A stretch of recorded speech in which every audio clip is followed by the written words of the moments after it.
그러면 다음 20년대를 한번 넘어가 보도록 하겠습니다. 자, 1910년대가 무단 통치라고 제가 지금 설명을 드렸는데, 지금 보니까 1920년대 와 보니까, 이름 바뀌었네? 문화 통치로 바뀌었네. 자, 여러분들, 앞에서 1910년대가 소위, 앞에 10년대가 무단 통치라고 제가 설명드렸잖아요. 근데 지금 바뀌었어. 문화 통치래. 문화 통치. 뭔가 무단일 때는 되게 공포적인 분위기 느낌이 왔는데 문화 통치라고 하니까 왠지 모르게 좀 이렇게 마음의 안정이 느껴지지 않아요, 여러분들? 그죠? 자, 일단 첫 번째. 왜 바뀌었을까? 왜 10년대 소위 무단 통치에서 왜 20년대 그러니까 10년대 무단 통치에서 20년대 소위 문화 통치로 바뀌었을까? 왜 바뀌었을까? 이유가 있어요. 그게 바로 이제 우리가 배울 거예요. 3.1운동 때문에 그렇습니다. 고종의 죽음으로 출발되었던 3.1운동. 이 3.1운동으로 인해서 일제가 깨달은 거예요. 와, 10년대 그냥 찍어 누르면 이 조선인들 말이야 말 잘 들을 거라고 생각했더니 뭐야 막 전국 방방곡곡에 들고 일하는 모습을 보니까 이렇게 찍어 누르는 것만으로는 한계가 있구나 라고 판단한 거예요. 그래서 좀 더 교묘한 방식으로 좀 더 교활한 방식으로 통치를 하기 위해서 통치 형태를 바꾼 겁니다. 그래서 우린 것을 소위 문화 통치다라고 합니다. 근데 여러분 이게 정말 기만적인 거예요. 이게 굉장히 기만적인 겁니다. 기만. 그래서 제가 소위란 말 붙였고 게다가 이렇게 따옴표까지 붙인 거예요. 따옴표까지. 예. 굉장히 기만적이라서 보세요. 너희들 헌병이 무서웠죠? 얘기하지 알았어. 그냥 일반 경찰로 바꿔줄게 라고 해서 보통 경찰로 바꿔줍니다. 오케이. 이제 그 헌병이 상징적으로 보였던 공포, 이 공포의 분위기를 지금 그냥 민간인들 보통 경찰로 좀 바꿔놓은 거예요. 근데 여러분 중요한 거 이게 왜 기만이냐면 오히려 경찰의 숫자는 더욱더 늘어났습니다. 그러니까 어찌 본다면 헌병들에게 유니폼만 경찰 옷으로 갈아입힌 것, 게다가 더 늘린 것, 이게 바로 1920년대 기만적인 모습이라는 이야기죠. 그 다음에 조선일보, 동아일보, 즉 한국인들이 운영하는 신문을 허락해줘요. 그러면서 이제 조선과 동아일보의 역사가 시작되는 건데 이때 허락해주는 모습들. 당시 특히 이 조선일보 뭐 지금은 좀 이렇게 보수적인 신문으로 또 유명하잖아요. 그죠? 근데 이 당시는 거의 뭐 사회주의 세력들도 굉장히 많이 들어와 있었고요. 아주 급진적인 그런 기사, 그런 글들도 굉장히 많이 실렸던 신문이 바로 이 조선일보가 되겠습니다. 자, 그러니 가만 냅두겠냐고 이런 신문들을 그냥 검시해가면서 검열해가면서 그냥 도려내면서 그냥 검열과 정간 삭제 이게 엄청 많이 늘어납니다. 이것도 역시 기만이라는 얘기죠. 신문은 언론의 자유가 주어져야 되는데 언론의 자유를 인정하지 않았다는 이야기죠. 그래서 어느 신문을 받아보면 뭐야 신문이 텅텅 비었어. 신문이 텅텅 비었어. 왜? 이거 일본어 이거 안 돼. 지워. 막 지우다 보니까 남는 게 없는 거야. 텅 비어있는 그런 신문지를 받아보기까지 했습니다. 이게 1920년대 모습이 된 것이죠. 자, 그리고 너희들 총독이 그러니까 군인들 무단 통치니까 군인들만 되니까 무조건 얘기를 하지. 알았어. 그러면 이제부터 민간인 문관 총독도 1920년대부터 가능하도록 해줄게. 됐지? 오케이. 이것도 기만이에요. 왜? 단 한 번도 광복될 때까지 문관 총독이 임명된 적이 없어요. 그러니까 말로만 가능토록 하겠다 말로만 한 거지 실제로 적용된 적은 없더라. 기만이더라 라는 이야기죠. 게다가 이렇게 좀 소위 문화통치라고 했지만 법적으로는 더욱더 압박해 들어오는 법을 만드는데요. 그게 바로 치안유지법이라는 겁니다. 특히 이 1920년대는요. 특히 이 사회주의자들, 이 사회주의가 굉장히 유행을 해요.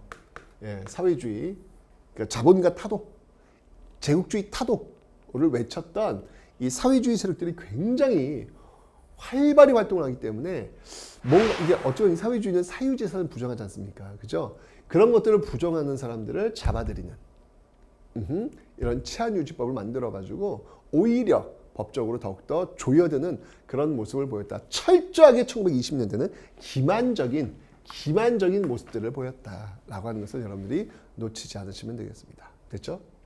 자, 그러면 20년대 경제 봅시다. 10년대는 토지 장악해야지요. 토지 장악. 그다음에 법령을 통해 가지고 뭐 허가, 회사령, 뭐 압박해야 되는, 감시해야 되는 그런 모습이었어요. 20년으로 와볼게요. 1910년대부터 일본의 자본주의가 굉장히 많이 급속히 발전합니다. 그러다 보니까 어떤 일이 벌어지냐면, 자, 자본주의가 발전하면요, 그 말은 건 뭐냐면 공장이 많아진다는 이야기예요. 공장이 많아진다는 얘기는 뭐냐면 그 공장에서 일하는 노동자가 많아진다는 이야기예요. 그럼 노동자는 어디서 올까? 농촌에서 오게 돼 있어요. 즉 공장의 노동자들은 많아지는데 농촌의 농민들은 줄어드는 현상. 그러면 쌀 생산의 차질을 빚게 돼 있습니다. 근데 일본인들이 먹는 쌀, 그 똑같은 쌀을 먹는 나라가 많지 않아요, 여러분들. 주로 전 세계인들이 주로 먹는 쌀은 안남미라 그래가지고 여러분들 뭐 정통 중국집 또는 정통 베트남 이런 데 가시면 뭐 나시고랭 같은 거 있잖아요. 그런 거 이렇게 쌀밥이잖아요. 예, 볶음밥이잖아요. 그럼 이렇게 퍼보세요. 후두둑 떨어져요. 찰기가 없어요. 그걸 대부분 먹거든요. 근데 일본 사람들 그거 안 먹거든. 기름기가 쫘르르르 나오는 찰기 있는 그런 음식을 먹거든. 그런 쌀을 먹거든요. 그게 우리나라 똑같잖아요. 그죠? 그러니까 쌀이 모자라가지고 쌀값 때문에 지금 막 폭등을 하고 있어가지고 막 폭동도 막 일어나요, 지금. 이거를 막기 위해서 그럼 어떻게 해야 될까? 그래. 바로 식민지 조선이 바로 그 열쇠가 있었어. 식민지 조선에서 쌀을 더 많이 재배해서 그 쌀을 가져오면 되겠네? 라고 판단하는 거예요. 그래서 시행이 바로 산미 증식 계획이라는 겁니다. 자, 그래서요. 개간을 하고요. 비료를 쓰고요. 종자를 또 바꾸고요. 수리시설, 저수지 이런 것들을 막 하면서 증산에는 성공합니다. 네, 증산에는 성공을 합니다. 반면에 목표한 반출량, 그러니까 가져나가야 되는 거 있잖아요. 가져나가야 되는 건 목표대로 가는 거예요. 목표대로. 그러니까 실례님이 이거지. 내가 5가마를 생산했거든. 근데 산미 증식 계획을 통해서 7가마를 생산해냈어. 우와! 어쨌건 나는 2가마 더 생산한 거잖아. 그죠? 그런데 목표 반출량은 나한테 3가마를 가져가는 거래. 뭐야? 그럼 난 남는 게 뭐야? 난 4가마. 난 분명히 열심히 일해가지고 예전엔 5가마를 얻을 수 있었는데 산미 증식 계획을 통해서 나는 몇 가마를 얻는 거야? 4가마를 얻는 거잖아. 나는 오히려 쌀은 증산시켰지만 난 오히려 가난해지는 거죠. 이게 이제 여기서 벌어진 거야. 일본인들을 위해서 쌀을 가져가야 되기 때문에 인정사정 없이 목표 설정 딱 하고 그 쌀을 가지고 나갔던 것이죠. 결론은 우리나라 사람들은 먹고 사는 게 더욱더 힘들어질 수밖에 없는 거예요. 게다가 개간, 비료, 종자, 수리시설 이런 비용들을 다 농민들이 또 전가하도록 만들어 놨습니다. 결론? 쌀이 없어요. 남는 게 없어요. 이 결론이에요. 산미증식 계획은요. 그래서 어떻게 해요? 네, 만주에서요. 잡곡을 수입해다가 먹고 있습니다. 싼 잡곡을. 그러니까 나는 열심히 노력해가지고 쌀을 증산했지만 실제로 내 밥상에 올라온 거는 만주산 잡곡. 이런 일이 벌어지고 있는 것이죠. 가슴 아프죠. 자, 그리고 일제가 1920년대 와서요. 회사령을 폐지하네? 뭐지? 아니 아까 1910년대는 민족자본의 성장을 얻기 위해서 허가제 방식으로 지금 회사령을 설치한 거잖아. 근데 20년 와서 이걸 폐지하네? 뭐야? 우리 좋으라고? 그럴 리가 없겠죠. 그랬으면 1910년대 이미 신고제로 갔지. 이유가 있어요. 자, 제가 아까 일본의 자본주의가 굉장히 빠른 속도로 성장한다고 설명을 드렸습니다. 그죠? 20년대 와서는요, 우와우. 그러니까 10년대 자본주의가 굉장히 성장하다 보니까 이 자본이 쌓이기 시작했어요. 돈을 좀 벌었다는 이야기지. 그럼 자본주의 속성상 이 돈이 벌리면 이 돈을 어딘가에 투자를 해야 돼요. 투자를 해야 되는데 10년대만 해도 일본 정부는 아직도 일본 국내에 더 투자하라고 이야기를 한 거라. 그래서 일본 자본이 일본 밖으로 나가는 것을 막으려고 했던 거예요. 사실 1910년대 이 조선의 회사령이라고 하는 건 뭐냐면 어찌 보면 일본 자본이 조선에 들어오지 못하도록 막는 효과도 있었어요. 그런데 이제 이 자본이 축적됐고 엄청 팽창한 거야. 이젠 투자해야 돼. 투자해야 돼. 이제 투자를 하려고 했더니 뭐야? 조선 1910년대 문을 닫아놓은 거야. 어떻게 해야 돼? 열어야죠. 거대 자본이 들어올 수 있는 길을 연 겁니다. 그래서 회사령을 폐지해서 신고만 하면 회사를 세울 수 있도록 한 거예요. 그럼 이제 우리나라 회사들도 마음대로 세워줄 수 있네요? 네, 세울 수 있죠. 하지만 규모가 10년대 위축되었기 때문에 규모가 작아요. 근데 이제 이 대규모 일본 자본이 막 밀려 들어오면 될까? 쉽지 않죠. 게다가 일본이요, 관세마저 폐지합니다. 관세마저. 야, 이러면 뭐 우리나라 그 제품들이 일본 제품과 경쟁을 못하는 거예요. 경쟁을 못하는 거예요. 그런 거 보면 진짜 지금 너무 좋아요. 저는 사실 옛날에 한 20년 전만 해도 일본 소니를 보면서 거의 전 경이로움으로 전 바라봤어요. 일제 소니. 그때 이제 마이마이라 그래가지고 이렇게 있어요. 모르지 마이마이. 어쩌면 소니 경이로움으로 제가 바라봤는데 요즘은 소니 살래 삼성 살래 그러면 당연히 삼성 사죠.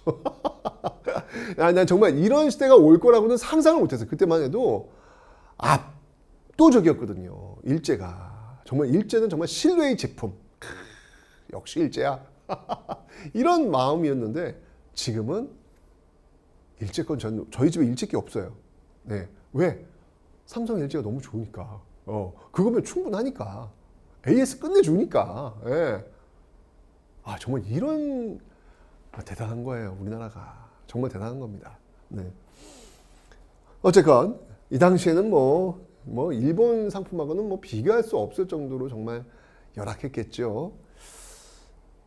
이렇게 지금 회사령을 폐지하고 관세를 폐지해버리니까 가뜩이나 힘든 우리나라 회사, 우리나라 민족 자본들은 죽겠는 거예요, 완전히. 그래서 이러다 진짜 죽겠습니다. 우리 완전 죽겠습니다. 라고 해가지고 그때 20년대 전개했던 운동이 바로 물산 장려 운동이라는 거예요. 이제는 우리 죽겠으니까 좀 도와주세요. 제발. 우리 거 좀 사주세요. 국산품 애용 운동을 왜 저 IMF 때 그거 본 것 같아요. 예. 그때 신발 선전이었나? 신발. 유관순과 이순신이 등장하더라고요. 우리는 할 수 있습니다. 우리 신발. 뭐 이러면서 뭔가 좀 애국심에 호소하는 거죠. 예.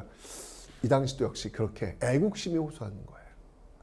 힘드니까 우리 거 좀 사달라. 라고 얘기하는 이런 물산 장려 운동이 또 전개되고 있었다라는 거. 1920년대의 모습이었습니다. 됐죠? 자, 20년대 뭔가 좀 이렇게 3.1 운동으로 좀 살짝 풀어진 듯 했지만 뭔가 좀 기만적이고 오히려 쌀수탈은 점점 더 심해지고 있는 그런 모습들, 게다가 자본까지 일본 대자본까지 밀려들고 있는 모습들, 경제적으로 더욱더 안 좋아지는 것 같은 그런 분위기가 지금 20년대 만들어지고 있습니다. 됐죠?